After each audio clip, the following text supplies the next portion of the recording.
Kasinago Vanagunai, Mamalaga Shavutandam, Kasinago Vanagunai, Kasinago Vanagunai, Varambari Satalandam, Atanemo Blondam, Varambari Satalandam, Atanemo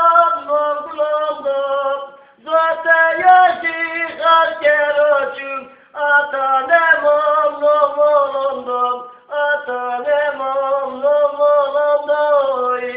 Lebedune, Dadi Malo Cholatune, Lebedune, Dadi Malo Cholatune,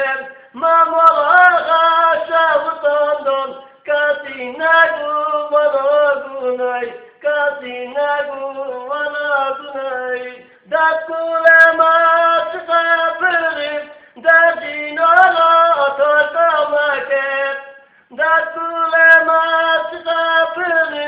Dadinala Tokamaket, Ekinci Mayarab Çuyam, Adevida Dobemerem, Adevida Dobemerem, Ekinci Mayarab Çuyam, Adevida Dobemerem, Adevida Dobemerem, Lebedune, Dadi Maro Çoratune, Lebedune,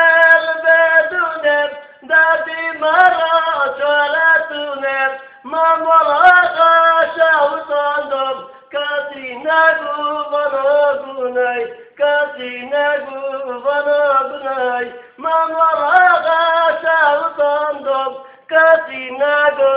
Vanagunai.